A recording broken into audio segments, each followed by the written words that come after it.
It's always tough. It's always tough. We have two guys, one that's predominantly he's a runner and one that's a thrower. I mean, it's tough to do, but, the guys, we've done a good job so far. The guys have done a good job. They're focused, and I think we're going to be fine. Do you run a lot more sub packages this week to kind of gear more toward one guy or the other? Well, I mean, you change some things up, but you don't just totally change your defense up. We'll do some things that'll give us a chance to be a little bit more successful against each phase. But, we'll make some tweaks here and there, but we won't just totally change everything. I know you weren't here last year, but they did a lot more, of the Rabbits package. Mm-hmm. The fact that we see less of it has to do with the experience. You just don't have four guys with that much experience to play, or... Well, I don't know if you guys have seen less of it or not. You just probably didn't notice it. Now we've been in some packages where we had 3 DNs on the field. Right. Maybe you just didn't notice it, or maybe they didn't do anything that caused you to notice it. But we've done a good bit of it. And hopefully this week we'll have a chance to do some more of it. And obviously when we're doing that, we've gotten guys in long yardage situations. So hopefully we'll be able to give a little bit more to that this week. English, Dixon, and Harris of that group, or is any of that 3 making strides above the other ones? Is some of that one of that group pulling away?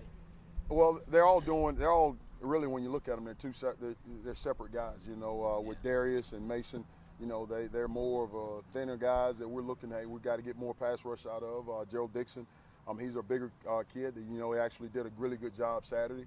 Hit the quarterback three or four times and did a good job. But he's a guy that is geared up more towards the run. So they're really different guys. But they're all doing a good job. They're getting better, but we've got a lot of room for improvement. Did you see strides from Kelsey Quarles this week? Yes, I did. I felt like he played hard. He did some good things, but he's nowhere near where his potential can be, and he knows that, and we've talked about it. Coach Clowney said some of the responsibility for those long plays at the end of the game falls on the D-line. So you accurate in that? Well, we always do that. Anytime they complete a big pass, we always put pressure on ourselves, saying that we could have done better to get there. And that's. We always start with ourselves in the room. That's something that I've talked to them from day one, that, we're going to take responsibility for what happens in our room, and we felt like we should have got better pressure. There's no question about it. How would you assess Javian's play through 4 games?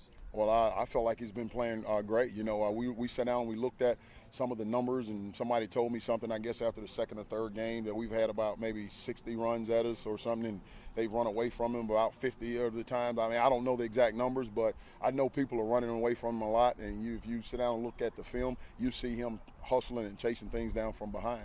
I think he's doing a good job. He's been double-teamed, being triple-teamed, and I think he's coming along. I think he's playing hard. Is there any concern that his numbers are behind where they were last year? Just look at impact on the game and those things. Well, yeah, we're not I think when you start looking at total numbers, then you're being selfish about what's happening with the team.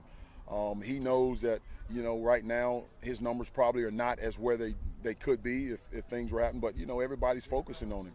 I looked at it this past weekend. I think he had only been one-on-one blocked this past weekend 2 or 3 times. The whole game. He was being chipped. He was being chipped by the tight end, by the back. He was being double-teamed and this and that. And, those guys are on scholarship too.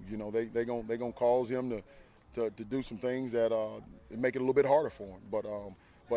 But he's fine. He understands that, and he's working his behind off. You look at the film, he's playing hard.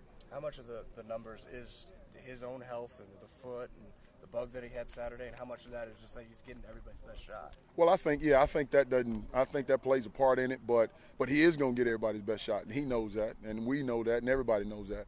He'll get everybody's best shot, but he's playing hard, and I have no problems with what he's doing right now. Now he left 2 sacks on the field Saturday, and he knows that, and we're working to get that corrected. But I think he'll be fine. You just continue to play hard, and the other guys got to step up to open some things up.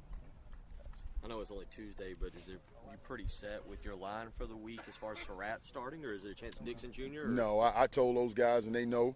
Hey, we're going to watch practice this week, and depends on how these guys practice. Those are the guys I'll start this week. But they know and they understand, and that's always with me though. That's never hey, this is set in stone.